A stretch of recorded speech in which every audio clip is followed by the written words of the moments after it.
Guys, good morning to all of you. This is Magnus here and now we are going to get discuss about the alternating current. अब हम प्रत्यावर्ती धारा इस chapter के बारे में डिस्कस करने जा रहे हैं। तो आइए डिस्कस करते हैं इसका फर्स्ट लेक्चर AC। तो सबसे पहली चीज पे ध्यान रखिएगा कि जो AC का कर्व होता है वो इस प्रकार का होता है, अर्थात ये कह सकते हैं कि अल्टरनेटिंग करंट जो होती है AC की एवरेज वैल्यू पूरे एक चक्कर के लिए 0 होती है, यानी प्रत्यावर्ती धारा की का औसत मान एक पूरे चक्कर के लिए क्या होता है, शून्य होता है। I एवरेज इक्वल टू 0 और इसका कर्व इस तरह होता है, जबकि ये AC है और ये DC है। DC करंट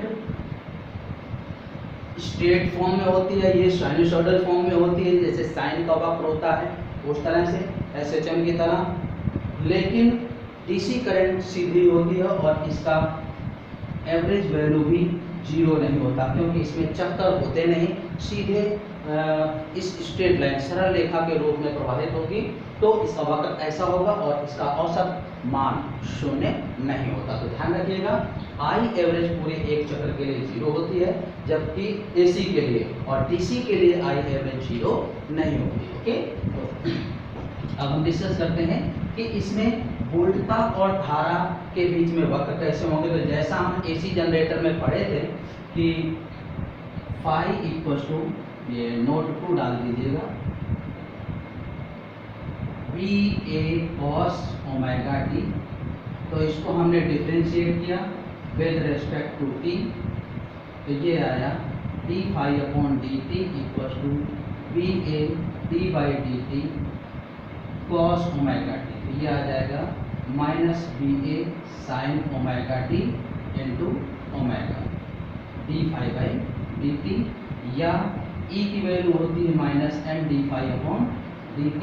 तो d फाई बाई dt की वैल्यू रख दीजिए, तो minus VA omega sine omega t। तो ये आ जाएगा VAN omega sine omega t, ये होती है। और ओमेगा t या थीटा की वैल्यू जब 90 होगी तो E मैक्स होगा, VAN ओमेगा आएगा। तो इसी में से अगर हम समीकरण 1 में यही वैल्यू रख दें, समीकरण 1 से, तो E equal to EM sine omega t, ये माना जाएगा विद्युत वाहक बल का या वोल्टता का। तो प्रत्यावर्ती वोल्टता की जो वैल्यू होगी वो ये होगी E equal to EM sine omega t, और इसको आप E लिखें या V लिखें तो आप ऐसे भी लिख सकते हैं V equal to VM sine omega t। एवं धारा जो होती है इसके समानुपाती होती है, क्या आपने पढ़ा है ओम के नियम में।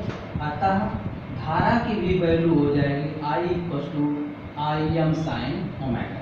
तो ध्यान रखिएगा, हम AC परिपथ में प्रत्यावर्ती वोल्टता और प्रत्यावर्ती धारा के जो मान होंगे इन्हीं का उपयोग करेंगे। तो आइए देखते हैं हम इनके, जब हम कला चित्र बनाएंगे तो देखिएगा V equal to VM sine omega t और I equal to IM sine omega t। तो बेसिकली ये इस तरह के कर्व हैं, ऐसे। ये इसकी अधिकतम वैल्यू है VM, वोल्टता का शिखर मान बोलते हैं या आयाम मान ये होता है। इसी तरीके से आप इसके लिए भी वक्र खींच सकते हैं, धारा के लिए भी, और ये भी इसी तरीके का वक्र होगा और ये इसका शिखर मान होगा या आयाम मान होगा, ठीक है ना। तो क्वेश्चन में भी ऐसे पूछे जाते हैं कि वोल्टता और धारा के शिखर मान। फॉर एन एग्जाम्पल, जैसे आप ऐसे लिख दिया V equal to 20√3 sign 314t, ये है। तो ये समीकरण है, में वोल्टता का शिखर मान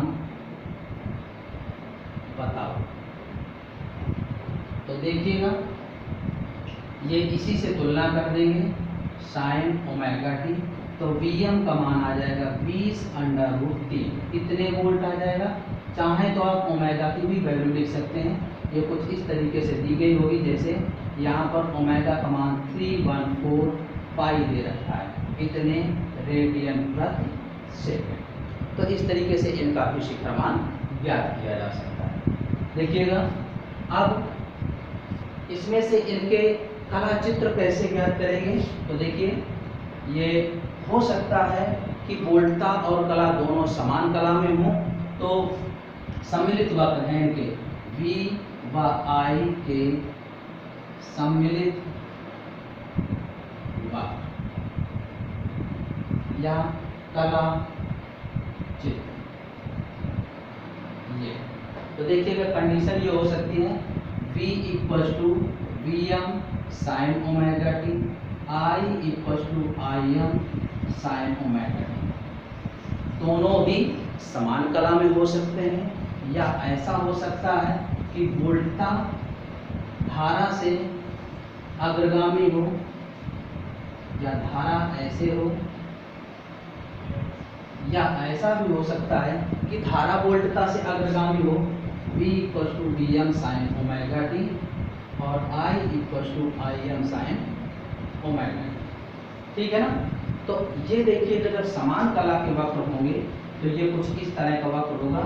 अगर ये बोल्टता का है Vm का, तो इन्हीं बिंदुओं से धारा भी स्टार्ट होगी और ऐसे समान बिंदुओं पर प्रतिच्छेदित करते हुए जाएगी ऐसे। तो ये जो होगा, इसको हम धारा का शिखर मान कह सकते हैं, ऐसे। ठीक है ना? तो ये समान कला के लिए दर्शाता है। अब जैसे बोल्टता आगे, तो जिसमें कला में कुछ नहीं जुड़ा उसको पहले बना दीजिए ऐसे। ये तो हो गया धारा का शिखर मान। अब बोल्टता इससे आगे है, तो कितना आगे हो सकता है? फाई का मान अधिकतम 90 डिग्री हो सकता है, इससे ज़्यादा नहीं होगा। तो अब ये यहाँ से शुरू करेगा, ऐसे चलेगा। अब ये समान जगह प्रतिच्छेदित नहीं करेगा, ध्यान रखिएगा। तो ये जो वैल्यू हो गई, ये वोल्टता का शिखर मान।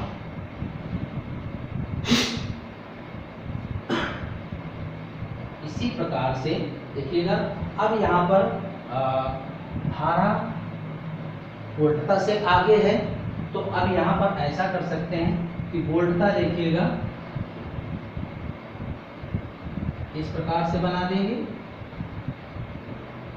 ये वोल्टता का शिखर मान है। अब धारा आगे है, तो धारा को आप 90 डिग्री ऐसे दिखा सकते हैं।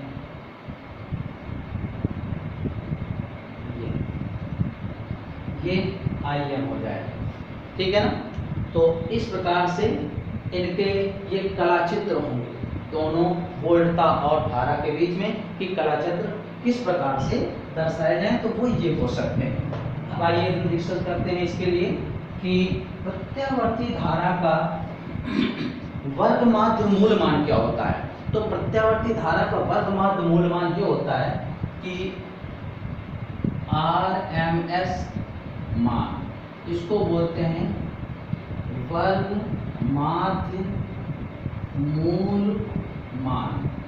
इसका मतलब root mean square value of alternating voltage और अल्टरनेटिंग करंट। प्रत्यावर्ती धारा वोल्टता के लिए भी वही होगा, धारा के लिए भी वही होगा। तो देखिएगा, प्रत्यावर्ती वोल्टता का वर्ग माध्य मूल मान, प्रत्यावर्ती वोल्टता के वर्ग के औसत के वर्गमूल को प्रत्यावर्ती वोल्टता का वर्ग माध्य मूल मान कहते हैं। ठीक है ना? ये पूरे एक चक्र के लिए है, पूरे एक चक्र के लिए। ध्यान रखिएगा, ये हमने कैसे लिखा? प्रत्यावर्ती वोल्टता के वर्ग के औसत मान के वर्गमूल को प्रत्यावर्ती वोल्टता का वर्ग माध्य मूल मान कहते हैं। जैसा परिभाषा वैसे ये, अरे नाम है वैसी परिभाषा। प्रत्यावर्ती धारा प्रत्यावर्ती वोल्टता के वर्ग के माध्य मान के वर्गमूल को प्रत्यावर्ती वोल्टता का वर्ग माध्य मूलमान कहते हैं। और जहां V का मान आप जानते हैं, V equal to V M sine omega T होता है, तो VRMS हो जाएगा under root V M sine omega T whole square. बार साइन जो है वो औसत को बताता है पूरे एक चक्र के लिए। तो VRMS ये आयाम मान है, ये बाहर हो जाएगा Vm square sine square omega T, ये बचेगा पूरे एक चक्र के लिए। और ध्यान रखिएगा इसका मान हम cos 2 थीटा से निकालेंगे, 1 minus 2 sine square omega T, तो साइन स्क्वायर ओमेगा टी आ जाएगा 1 minus cos 2 omega T by 2। और ध्यान रखना साइन 2 ओमेगा टी हो चाहे कॉस 2 ओमेगा टी हो, औसत मान इनका 0 होता है प्रत्यावर्ती धारा में, क्योंकि ये पीरियाडिक वक्र होते हैं तो इनके मान 0 होंगे। तो VRMS equal to Vm under root 1 minus cos 2 omega t upon 2, औसत मान लिखेंगे तो औसत मान इसका, क्योंकि ये सब आंतरिक मान है पूरे एक चक्र के लिए। तो VRMS equal to Vm under root 1 minus 0 upon 2, तो VRMS equal to Vm upon under root 2 आ जाएगा। ध्यान रखिएगा प्रत्यावर्ती वोल्टता का वर्ग माध्य मूल मान प्रत्यावर्ती वोल्टता के वर्ग के औसत मान या माध्य मान के वर्गमूल को प्रत्यावर्ती वोल्टता का वर्ग माध्य मूल मान कहते हैं। VRMS equal to V square का बार का अंडर रूट पूरे एक चक्र के लिए। V का मान Vm साइन ओमेगा टी होता है, ये मान जब यहाँ पर रखेंगे इसका स्क्वायर करेंगे तो Vm बाहर साइन स्क्वायर ओमेगा टी, और साइन स्क्वायर ओमेगा टी का मान हमने ये निकाला क्योंकि साइन 2 ओमेगा टी और कॉस 2 ओमेगा टी ये दोनों ही पीरियाडिक आवर्ती वक्र होते हैं और इनका मान औसत मान एक पूरे चक्र के लिए 0 होता है। मान रख दिया और ये cos 2 ओमेगा टी की वैल्यू औसत मान 0, तो VRMS equal to Vm upon under root 2। और इसी तरीके से आप ये निकाल सकते हैं प्रत्यावर्ती धारा का वर्ग माध्य मूलमान, सिमिलर बिल्कुल IRMS इक्वल टू प्रत्यावर्ती धारा के वर्ग के औसत के वर्गमूल को प्रत्यावर्ती धारा का वर्ग माध्य मूलमान कहते हैं पूरे एक चक्र में। ठीक है, ये क्लियर। प्रत्यावर्ती धारा के वर्ग के औसत मान के वर्गमूल को प्रत्यावर्ती धारा का वर्ग माध्य मूलमान कहते हैं, और ये मान भी आ जाएगा Im अपॉन अंडर रूट 2। तो इस प्रकार से हम दोनों ही प्रत्यावर्ती धारा और प्रत्यावर्ती वोल्टता के वर्ग माध्य मूलमान ज्ञात कर सकते हैं। ओके।